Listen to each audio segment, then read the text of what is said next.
அன்பு மாணவ செல்வங்களுக்கு எனது அன்பார்ந்த வணக்கங்கள். நீங்கள் அனைவரும் நலமாக இருப்பீர்கள் என நம்புகிறேன். சரி, நீங்கள் விடுமுறை நாட்களில் எங்கு செல்வீர்கள்?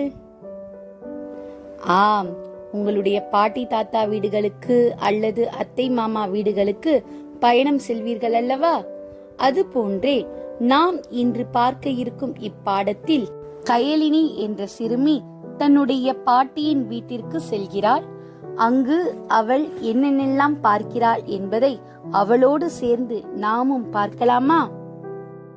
இயல் 2 துணை பாடம் கங்கை கொண்ட சோழபுரம். கயலினி என்ற சிறுமி மகிழ்ச்சியில் துள்ளி குதித்தாள். ஏன் தெரியுமா? ஏனெனில் விடுமுறை நாட்களை அவள் மகிழ்வுடன் கழிக்கப் போகிறாள். அதனால்தான் அவளுடைய அன்பு தரும் ஆசை பாட்டியின் ஊருக்கு புறப்பட தயாராகி விட்டாள். வாருங்கள் குழந்தைகளே, நாமும் அவளுடைய மகிழ்ச்சியில் பங்கெடுத்துக் கொள்வோம். அவளுடைய பாட்டியின் ஊர் சிதம்பரத்தில் இருந்து ஜெயங்கொண்டான் செல்லும் சாலையில்தான் உள்ளது. எனவே தன் தாயுடன் பேருந்தில் ஏறி ஜன்னலோரம் அமர்ந்து கொண்ட அவளுக்கு வாயெல்லாம் ஒரே பாட்டுதான். என்ன பாட்டு என்று பார்க்கலாம். 6 சட்டம் 100 பண்ணி 56 ரயில் வண்டி, கங்கை கொண்டான் மண்ணெடுத்து கிண்ணுது பாரு ரயில் வண்டி என்று அவள் பாட்டி சொல்லிக் கொடுத்த நாட்டுப்புற பாட்டுதான் அது. இப்போது உங்களுக்கே தெரிந்திருக்குமே அவள் எங்கே செல்கிறாள் என்று. ஆமாம், அரியலூர் மாவட்டத்தில் உள்ள கங்கை கொண்ட சோழபுரத்திற்குத்தான் அவள் செல்கிறாள். அவள் பாட்டி இந்த விடுமுறையில் சில இடங்களுக்கு அழைத்து செல்வதாக கூறியிருந்தார். அதுதான் கயலினியின் மகிழ்ச்சிக்கு காரணம். நாம் அனைவருமே நம்முடைய அப்பா அல்லது அம்மா நம்மை எங்காவது அழைத்து செல்வதாக கூறியிருந்தால் எப்ப போகலாம் அப்படின்ட்டு ரொம்ப ஆசையா இருப்போம்ல. அதே மாதிரியே கயலினியும் ரொம்ப ஆசையா இருக்கா. ஊரும் வந்துருச்சு. அவங்களுடைய பாட்டி அவளை வரவேற்கிறதுக்காக பேருந்து நிறுத்தத்திலேயே காத்திருந்தார். பாட்டிய பார்த்த உடனே கயலினி ஓடி சென்று ஆற தழுவிக்கொண்டாள். பாட்டி பாட்டி, நீங்க தொலைபேசியில சொல்லி கொடுத்த பாட்டு எனக்கு மிகவும் பிடித்திருந்தது. நான் வர வழியெல்லாம் அந்த பாட்டை தான் பாடிட்டே வந்தேன். சரி, அதுல கங்கை கொண்டான் மண்ணெடுத்து என்று வருதுல்ல, அப்படின்னா என்ன பாட்டி என கேட்டார். நமக்கு சந்தேகம் அப்படின்னா உடனே நம்ம பாட்டி கிட்ட கேட்டு தெரிஞ்சுப்போம்ல. அதே மாதிரியே அவளும் அவளுடைய பாட்டி கிட்ட கேக்குறா. உடனே அவங்க பாட்டியும், ஓ அதுவா, சோழர்கள் காலத்துல தமிழ்நாட்டை ஆண்ட முதலாம் ராஜேந்திர சோழன் என்னும் மன்னன் வாழ்ந்து வந்தார். அவர் ஒரு நாள் வடநாடு சென்று பகைவர்களை எல்லாம் பகைவர்களை வென்றுனா என்ன, அவங்கள தாக்கி வெற்றி பெற்று கங்கை நீரை கொண்டு வந்தான். அதன் அடையாளமாகத்தான் அவனை கங்கை கொண்டான் என்று சொல்கிறோம். அந்த வடநாட்டில் இருக்கிற பகைவர்களை தாக்கிட்டு அங்க இருக்கிற கங்கை நீரை என்ன செஞ்சிட்டு வந்திருக்காங்க, எடுத்துட்டு வந்திருக்காங்க. அதனாலதான் கங்கை கொண்டான் என்று அவரை சொல்றாங்க. அந்த வெற்றியை கொண்டாடுவதற்காக அவர் உருவாக்கிய புதிய நகரத்திற்கு கங்கை கொண்ட சோழபுரம் என்று பெயரும் வைத்து விட்டான் என்று பதிலளித்தார் பாட்டி. புரிஞ்சுதா? அவர் ஜெயிச்சுட்டு வந்த உடனே தன்னுடைய வெற்றியின் அடையாளமா ஒரு நகரத்தை அவர் உருவாக்கினார். அந்த உருவாக்கின புதிய நகரத்திற்கு என்ன பேருன்னு வச்சாங்க? கங்கை கொண்ட சோழபுரம் என்று பெயரும் வைத்து விட்டார். அப்படியா பாட்டி அப்படின்ட்டு கயலினி சொல்றாங்க. இது மட்டும் இல்லமா, இந்த கங்கை கொண்ட சோழபுரத்திற்கு இன்னும் சிறப்பு பெயர்கள்லாம் இருக்கு. அது என்ன என்று பார்க்கலாமா? வெற்றி திருநகரான கங்கை கொண்ட சோழபுரம் கங்காபுரி என்றும் கங்காபுரம் என்றும் புலவர் பெருமக்களால் போற்ற பெற்றுள்ளது. இது மட்டும் இல்ல, கங்கா நதியும் கடாரமும் கைக்கொண்டு கங்காக புரி பரந்த கற்பம் என்று ஒத்த கூட்டர் குறிப்பிடுகிறார். கயலினி அவங்களுடைய பாட்டியுடைய வீட்டுக்கு வந்துட்டாங்க. வீட்டுக்கு வந்த உடனே, சரி பாட்டி, எங்கேயோ அழைத்து செல்கிறேன் என்றீர்களே, போகலாமா என்றாள் கயலினி. உடனே அவங்க பாட்டி, முதல்ல சாப்பிட்டு ஓய்வெடுமா, பிறகு போகலாம் என்று அவர்களை வீட்டிற்கு அழைத்து சென்றாள். சிறிது ஓய்வுக்கு பிறகு மீண்டும் பாட்டி அப்படின்னு கயலினி கூப்பிடுறாங்க. உடனே பாட்டி சொல்றாங்க, சரி சரி, நான் புரிந்து கொண்டேன், வா போகலாம் என்று பாட்டி கூற இருவரும் சோழ நாட்டுக்கு வளம் சேர்த்த சோழ கங்கத்தை அடைந்தனர். இதுதான் சோழ கங்கம், பார்த்தாயா இதன் அழகை என்று பாட்டி சொல்லி முடிக்கவில்லை.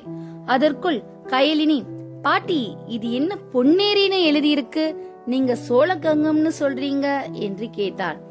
அவங்க பாட்டி ஒரு இடத்துக்கு கூட்டிட்டு போயிட்டு இதுதாம்மா சோழ கங்கம் அப்படின்னு சொல்றாங்க. நம்ம கயலினி உங்களை மாதிரியே ரொம்ப அறிவாளி, நல்லா படிச்ச பிள்ளை. உடனே அங்க இருக்கிற போர்டை பாக்குறா. அந்த போர்டுல பொன்னேரி அப்படின்னு எழுதி இருக்கு. உடனே கேக்குறாங்க, பாட்டி பொன்னேரின்னு எழுதி இருக்கு, நீங்க என்ன சொல்றீங்க சோழ கங்கம்னு சொல்றீங்களே, எப்படி அப்படின்னு கேக்குறாங்க.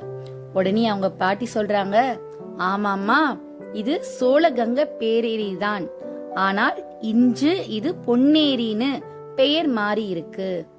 பல்லாயிரக்கணக்கான ஏக்கர் நிலங்கள் இதனால் பாசன வசதி பெற்று உழவு தொழில் தலை தோங்கியது என்றால் பாட்டி.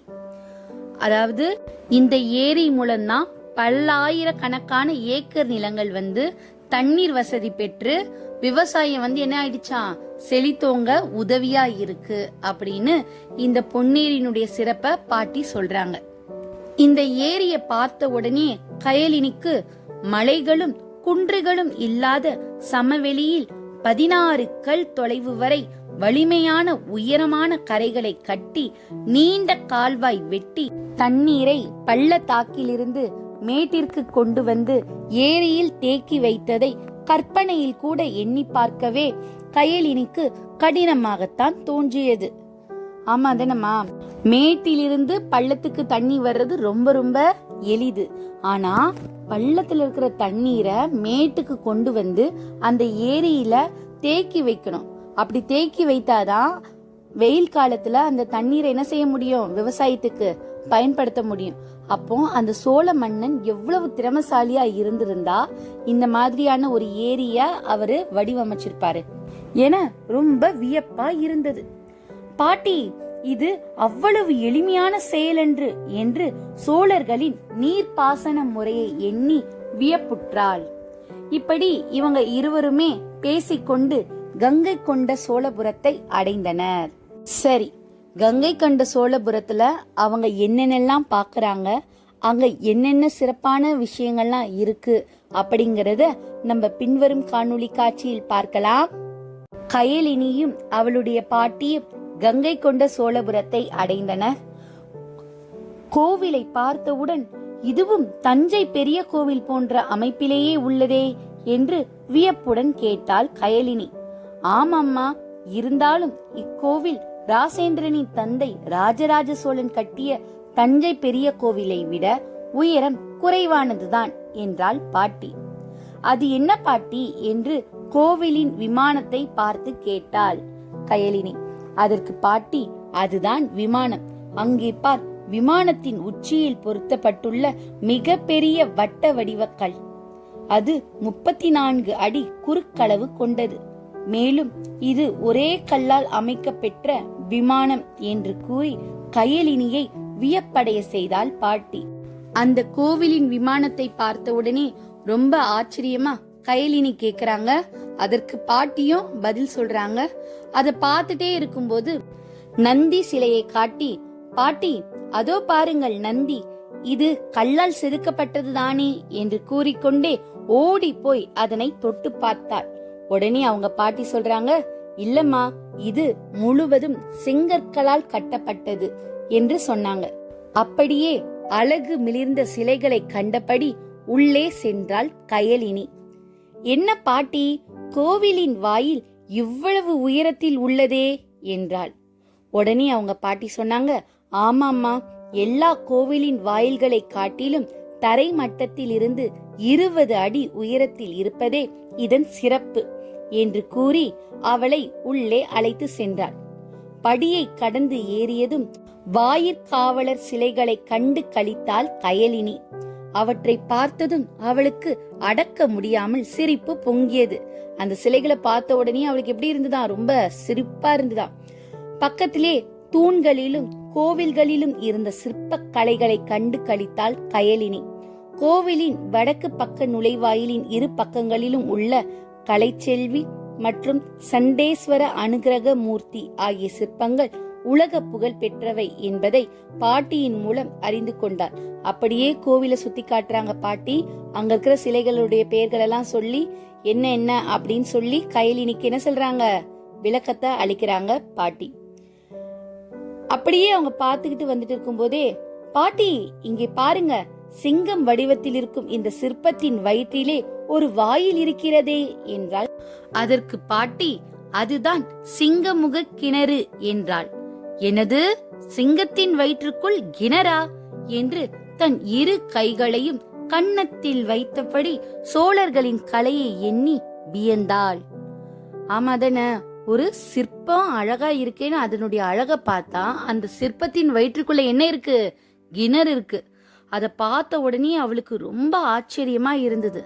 தமிழர்களின் கலை திறமையை கண்டு உள்ள மகிழ்ந்த அவள் அக்கலை கூடத்தை விட்டு வரவே மனமில்லாமல் பாட்டியுடன் வீடு வந்து சேர்ந்தாள்.